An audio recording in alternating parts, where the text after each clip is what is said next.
Auzu billahi minash shaitanir rajim. Bismillahir rahmanir rahim. Today we are going to discuss pneumothorax. Before going to discuss the pathology of pathology, clinical features, and investigations in the management of the pneumothorax, first we go through the briefly through the anatomy of the pleural space.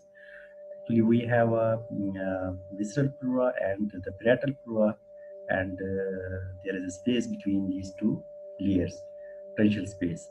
Uh, that is called the pleural space. The visceral layer is adherent to the lens parenchyma, while the parietal layer is adherent to the inner of the ribs.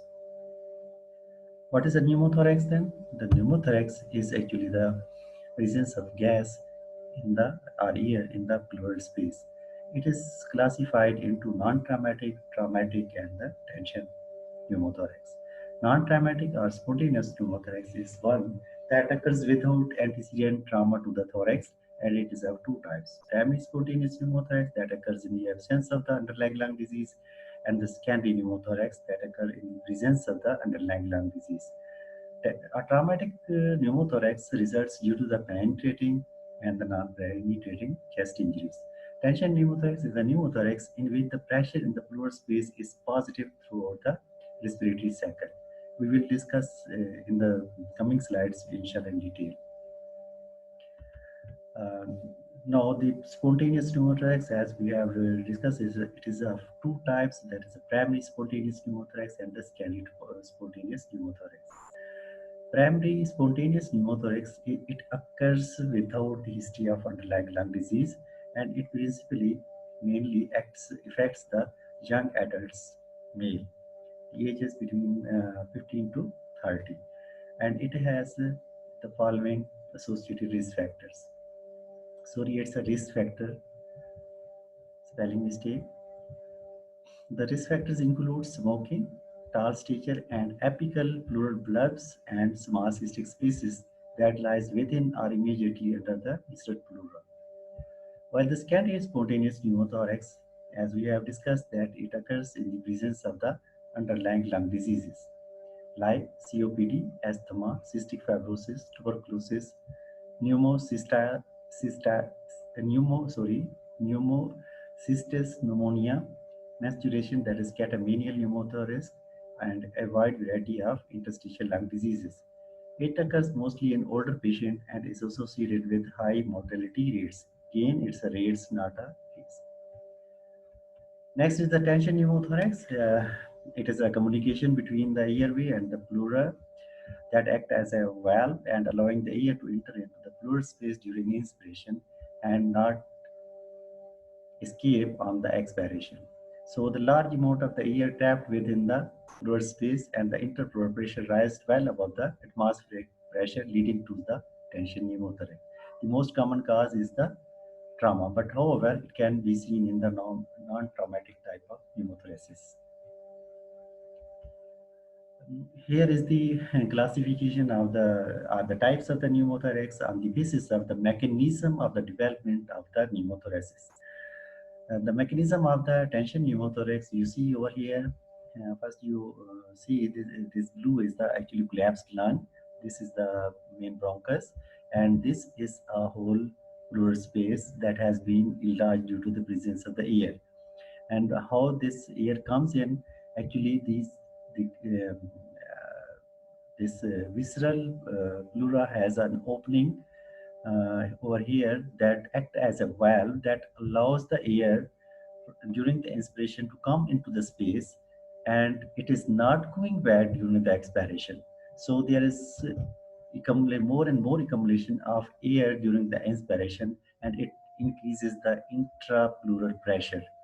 And when this intrapleural pressure becomes more than the atmospheric pressure, so it leads to tension pneumothorax. It causes much of the lung is collapsed, and the whole of the cardiomediastinal area is shifted toward the opposite side. This is the picture of the closed one. You see, this is the lung, this is the pleura, visceral pleura, and this is the parietal pleura, and this hole is the pleural space between the two layers. So in this case, communication between the lungs and the pleural space is sealed off as the lung deflate. Actually, pathology occur. There is a definitely opening between this bronchi and the visceral space, but as the lung expand, this is sealed off. When it is sealed off, so the no air coming into the pleural space and no air is going back. So there is a trapment of the air, and it is not going to increase the pressure, and the pressure within the space remains negative. This is the open one. You can see here there is an opening definitely between the visceral, between the actually bronchi and the main bronchi and the bronchiole and the pleural space. So during inspiration, the air is coming in, and during expiration, the air is going out. So it leads to actually the mean pressure remains at the level of the atmospheric pressure, because during the inspiration and the expiration, the pressure becomes equal to the outer air. So it is a positive, actually is a positive pressure type of pneumothorax. So these are the types of pneumothoraxes on the basis of the mechanism of the development of the pneumothorax. Now the clinical features of the patient present with pneumothorax. If a person present with a sudden chest pain, that is a pleuritic one and mostly unilateral one, it is you have to exclude the pneumothorax. Another important symptom is the dyspnea, which is an acute one. Sudden dyspnea can be the reason of a pneumothorax. Or these both sudden pleuritic chest pain or the dyspnea may be present at the same time. This dyspnea in case of pneumothorax due to the underlying lung disease is severe, can be severe one, and it doesn't resolve spontaneously. Signs very important when we examine the chest of the patient. Usually, mostly the chest movements are decreased on the affected side. Vocal parameters is also decreased on the affected side. When we percuss the chest, there is a upper resonant percussion. If there is a large pneumothorax, and breath sounds are reduced or even absent on the affected side. In case of trauma, when the air is present in the subcutaneous tissue, then there can be a subcutaneous emphysematous feeling, crepitus, on palpation of the chest. When the pneumothorax is less than 30%, so mostly we don't have a clinical signs on the examination. In case of tension pneumothorax, when it's a severe one, the patient have labored breathing and compromised hemodynamics, means tachycardia, hypotension. Cyanosis and mediastinal shift again suggest pneumothorax. So these are if the above signs, all these four signs, along with this last point, it will show the tension pneumothorax. Means that in case of tension pneumothorax, definitely there will be decreased movements, decreased vocal parameters, hyperresonant percussion, and absent breath sounds on the affected side, along with tachycardia, hypotension, cyanosis, and mediastinal shift. So all these signs is the tension pneumothorax. Now, how will you investigate the pneumothorax? There are only two investigations with the help of which we can confirm if the patient is having pneumothorax. Is the chest X-ray and the CT scan. Here is the chest X-ray. You see, when there is a air in the pleural space, the chest X-ray will show a radiolucent area. This whole area is a radiolucent if you compare with this normal one. So there is a bronchovascular marking. There is no bronchovascular marking, and the whole of the lung is collapsed, and it is collapsed over here. Along with there is a shifting of the mediastinum toward the opposite side. So probably it's a chest X-ray of a tension pneumothorax or large pneumothorax, primary or secondary. And another sign, you see here is the diaphragm. This is the level of diaphragm on this side, but over here the diaphragm is pushed downward. It's a depressed one or inverted one. Estimation of pneumothorax. We can estimate the percentage of the pneumothorax on the X-ray. This is a diagram actually to illustrate illustration actually showing how to calculate the percentage of the pneumothorax.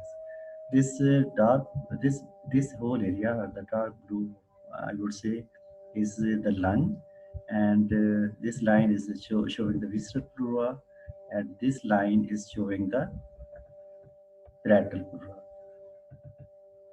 So this whole area is the pneumothorax.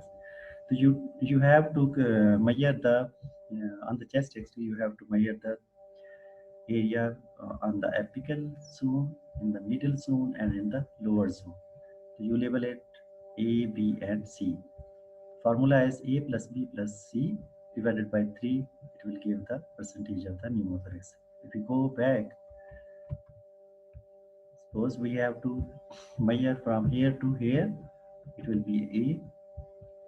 We will measure from here to here, it will be a B. And we will measure over here, this lower zone, from here to here, it will be C.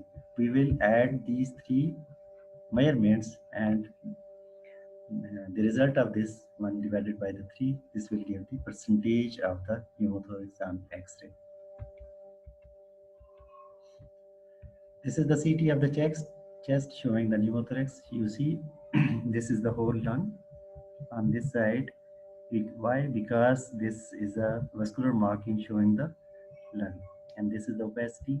Here you will see that this is the opacity with this normal lung, that is collapsed one, and this area which is a radiolucent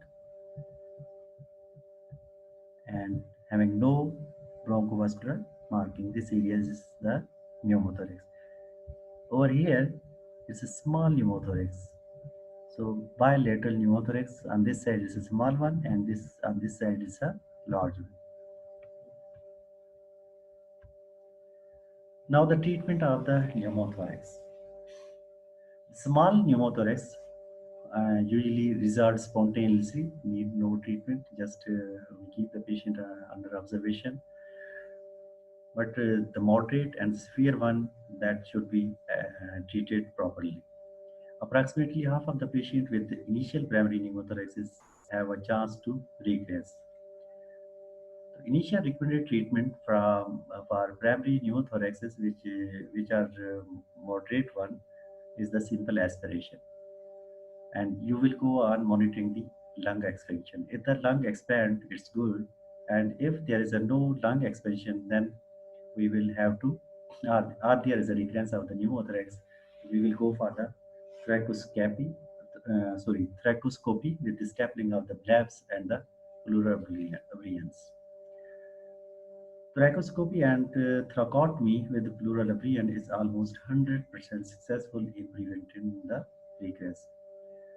As you know, the primary pneumothorax, spontaneous pneumothorax, mostly these are in the young patients, and these patients are tall, having this smoking history, and they have a congenital blebs or cyst underlying the just immediately the just adjacent the visceral pleura. So these get ruptured, and there is a chances of pneumothorax.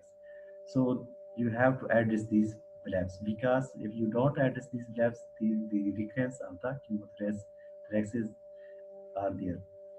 So we will go for the this thoracoscopy or thoracotomy to treat the blebs and the cyst by stapling or by aberrations. The treatment of the secondary pneumothorax is nearly all the patients with secondary pneumothorax should be treated with the tube thoracostomy. Why tube thoracostomy? Because they have underlying disease, they are not able to actually tolerate the severe dyspnea and the chest pain.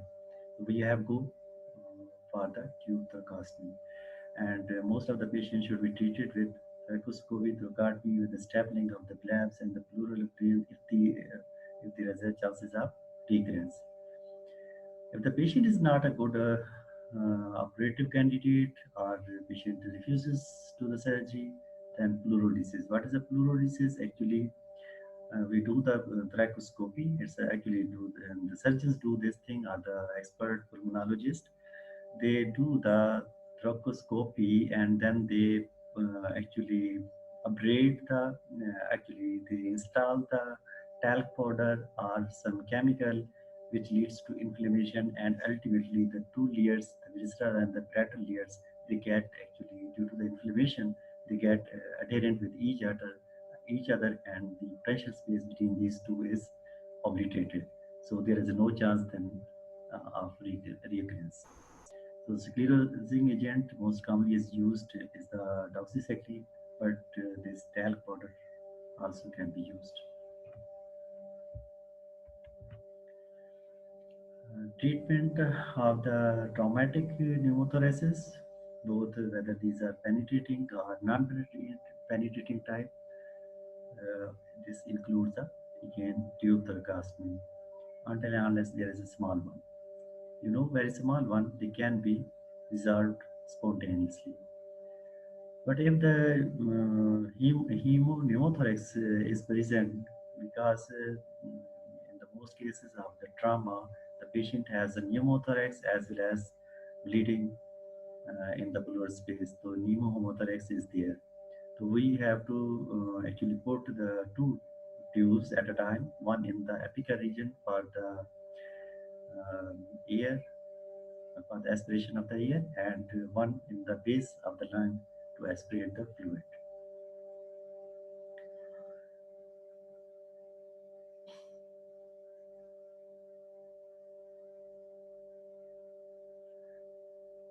There are also other causes of the traumatic pneumothorax, which are iatrogenic type, which usually occur due to the physician and the pulmonologist when they do the needle aspiration in case of prurifian, or they do the this thoracentesis, or they insert the central intravenous catheters. They actually can produce pneumothorax. So in this case, the supplemental oxygen or simple aspiration by putting the needle is sufficient to treat these type of the pneumothoraces. But if these are not successful, then again the last option is the tube thoracostomy. So this is all about the pneumothorax. If you have any query, you can ask the question on G Classroom. You will be most welcome. Thank you very much.